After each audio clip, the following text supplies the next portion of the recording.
السلام علیکم. پہلے آپ یہ ویڈیو دیکھ لیجئے. سب سے پہلی بات یہ ہے کہ اعتکاف کیوں کریں، اس کی فضیلت کیا ہے؟ تو اس کا جواب یہ ہے کہ اعتکاف کا مطلب ہوتا ہے روزے کے ساتھ مسجد کے اندر ایک جگہ مستقل طور پہ نیت کے ساتھ بیٹھ جانا. هو المکث فی المسجد مع نیت الصوم، روزے کے ساتھ نیت کرتے ہوئے اعتکاف مسجد میں بیٹھنے کو کہتے ہیں. اس کی فضیلت یہ ہے کہ بندہ جہنم سے 10 خندق دور ہو جاتا ہے. ایک خندق 500 سال کا سفر ہے، تو آپ خود اندازہ لگا لیں کہ اللہ کریم کتنا ثواب عطا فرمائیں گے. بسم اللہ الرحمن الرحیم. میرے بھائیو، کیا یہ اعتکاف کی صحیح فضیلت ہے؟ اس کا جواب دیں گے انجینئر محمد علی مرزا صاحب. ویڈیو کو کمپلیٹ اینڈ تک ضرور دیکھیے. بنا کسی تاخیر کے اللہ کا نام لے کے شروع کرتے ہیں. رمضان مبارک کے آخری 10 دن کے اعتکاف سے متعلق صحیح فقہی احکام و مسائل. اعتکاف کا ٹاپک ایسا ہے کہ اس پہ آپ کو عموماً فقہی احکام و مسائل کے حوالے سے زیادہ تر جعلی باتیں عوام میں جو مشہور ہیں وہ ملتی ہیں، اور صحیح الاسناد احادیث کی روشنی میں بہت کم اس کے اوپر کام کیا گیا ہے. لہٰذا میں نے ارادہ کیا کہ اس ٹاپک کو بھی ایک انٹلیکچوئل طریقے سے ریکارڈ کروا دیا جائے. بھائیو، عربی زبان میں اعتکاف کہتے ہیں چمٹ جانے کو، یا سمجھ لیں دھرنا دینے کو. یہ پاکستان والا دھرنا نہیں ہے، اللہ کی بارگاہ میں دھرنا دینا. اور شرعی اصطلاح میں اللہ تعالی کی رضا کی خاطر رمضان مبارک کے آخری 10 دن میں مسجد کے اندر چمٹ جانا، اللہ کے حضور اس سے مغفرت کے طلب کے لیے اور اس کی بخشش کی امید پر بیٹھ جانا اور اپنے دنیاوی معاملات کو چھوڑ دینا، یہ سنت اعتکاف کہلاتا ہے. آپ صلی اللہ علیہ وآلہ وسلم سے 30 دن کا اعتکاف بھی ثابت ہے، 20 دن کا اعتکاف بھی ثابت ہے، اور 10 دن کا اعتکاف سنت متواتر ہے. یعنی وہ کنٹینیو سنت ہے جو آپ صلی اللہ علیہ وآلہ وسلم نے کبھی پوری زندگی نہیں چھوڑی. ہمیشہ کم از کم 10 دن کا اعتکاف آپ صلی اللہ علیہ وآلہ وسلم نے رمضان مبارک کے آخری عشرے میں ضرور بالضرور کیا ہے. الحمدللہ. اعتکاف کا جو واحد مقصد ہے وہ شب قدر کی تلاش ہے. اور شب قدر کی تلاش سے مراد کیا ہے؟ یہ نہیں ہے کہ وہ رات کے وقت کوئی عجیب و غریب چیزیں نظر آئیں گی. میں اس حوالے سے بڑا ڈیٹیل لیکچر ریکارڈ کروا چکا ہوں، مسئلہ نمبر نیو 44 کے عنوان سے اہل سنت پاک.com پر شب برات اور شب قدر سے متعلق صحیح فقہی احکام و مسائل. جسے شوق ہو تو وہ دیکھ سکتا ہے. آج میں اس ٹاپک کو سکپ کروں گا. بھائیو، سورۃ البقرہ کی آیت نمبر 125 میں اللہ تعالیٰ نے اپنے 2 محبوب پیغمبروں سیدنا ابراہیم علی نبینا وعلیہ الصلوۃ والسلام اور سیدنا اسماعیل علی نبینا وعلیہ الصلوۃ والسلام کو صراحتاً حکم فرمایا. اعوذ باللہ من الشیطان الرجیم، بسم اللہ الرحمن الرحیم. وَعَهِدْنَا إِلَىٰ إِبْرَاهِيمَ وَإِسْمَاعِيلَ، اور ہم نے عہد لیا تھا ابراہیم علیہ السلام سے اور ان کے بیٹے اسماعیل علیہ السلام سے، أَن طَهِّرْ بَيْتِيَ لِلطَّائِفِينَ وَالْعَاكِفِينَ وَالرُّكَّعِ السُّجُودِ، کہ میرے گھر کو پاک صاف رکھنا، اس گھر کے متولی بننا اور اس کی صفائی کا خیال رکھنا. نمبر 1 للطائفین، طواف کرنے والوں کے لیے.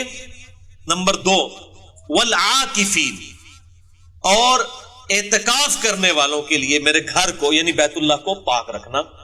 نمبر 3 والرکع السجود، اور رکوع اور سجدے کرنے والوں کے لیے بیت اللہ کو پاک و صاف رکھنا. اس سے یہ بات پتہ چلی کہ بیت اللہ شریف میں جو اعتکاف کی جو سنت ہے یہ آپ صلی اللہ علیہ وآلہ وسلم کی بعثت سے پہلے بھی جاری تھی. یہ سنت ایسی نہیں ہے جو امت محمدیہ صلی اللہ علیہ وآلہ وسلم میں کوئی نئی چیز آئی ہے، بلکہ یہ سنت ابراہیمی ہے. اور اللہ تعالیٰ نے سیدنا ابراہیم علیہ السلام کو حکم فرمایا تھا کہ بیت اللہ کو پاک و صاف رکھا جائے.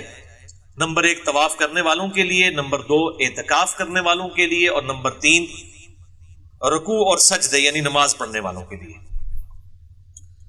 بھائیو، سورۃ البقرہ ہی میں جو رمضان المبارک کے کانٹیکسٹ میں رکوع نمبر 23 ہے، اس میں ایک آیت ہے سورۃ البقرہ آیت نمبر 187 جس میں اشارتاً اعتکاف کا بھی ذکر آیا. وَلَا تُبَاشِرُوهُنَّ وَأَنْتُمْ عَاكِفُونَ فِي الْمَسَاجِدِ، اور اپنی بیویوں کے ساتھ ازدواجی تعلق مت قائم کرو جب کہ تم مسجد میں اعتکاف کی حالت میں ہو. یعنی عورتیں بھی مسجد میں اعتکاف بیٹھا کرتی تھی اس زمانے میں، امہات المومنین بھی اور باقی عورتیں بھی. اللہ تعالیٰ نے حکم فرمایا کہ اگر کوئی میاں بیوی اعتکاف مسجد میں بیٹھے ہیں تو وہ ازدواجی تعلق قائم نہیں کر سکتے ورنہ ان کا اعتکاف ٹوٹ جائے گا. تو اس میں بھی اشارتاً اعتکاف کا ذکر آیا کہ مساجد کے اندر اعتکاف ہو سکتا ہے، یہ سنت ہے. جہاں تک اعتکاف کی فضیلت ہے تو اس حوالے سے صوفیاء کی کتابوں میں آپ کو بہت ساری روایتیں مل جائیں گی، کیمیاء سعادت کے اندر، تذکرۃ الواعظین کے اندر اور کتابوں کے اندر، لیکن ان میں سے کوئی بھی اصول محدثین پر مضبوط روایت نہیں ہے. اس لیے کیٹاگوریکل ڈیسیژن ہے محدثین کا رحمہم اللہ اجمعین کہ اعتکاف کی فضیلت کے اوپر، کوئی پرٹیکولر فضیلت کے اوپر کوئی بھی صحیح حدیث روئے عرض پہ موجود نہیں ہے.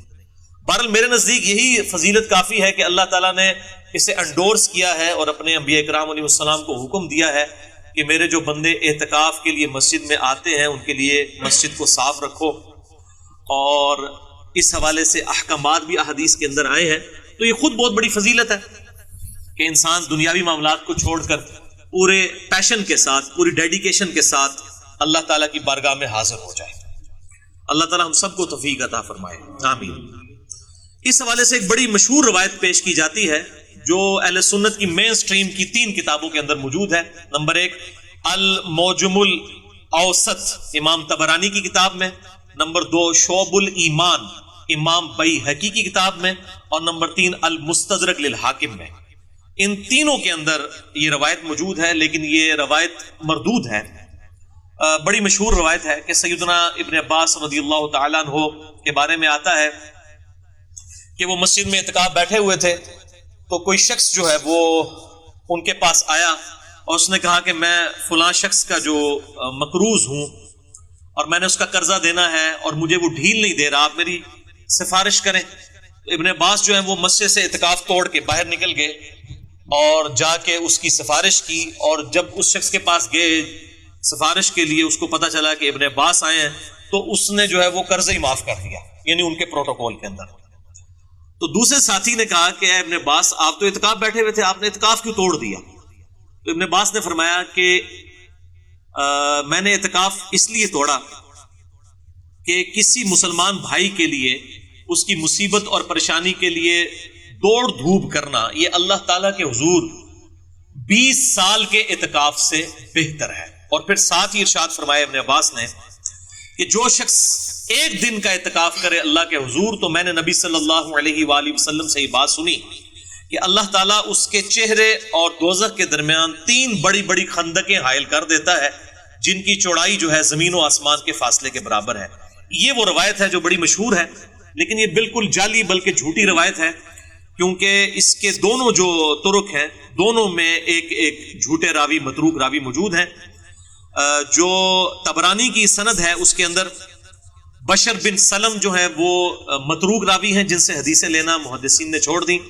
اور المستدرک للحاکم میں محمد ابن معاویہ یہ ایک راوی ہے جو کذاب راوی ہے محدثین کے ہاں، لہٰذا یہ بالکل جعلی روایت ہے. شیخ البانی رحمہ اللہ تعالی اور شیخ زبیل زئی رحمہ اللہ تعالی دونوں نے اس حدیث کو بالکل جعلی اور فیبریکیٹڈ ڈکلیئر کیا ہے.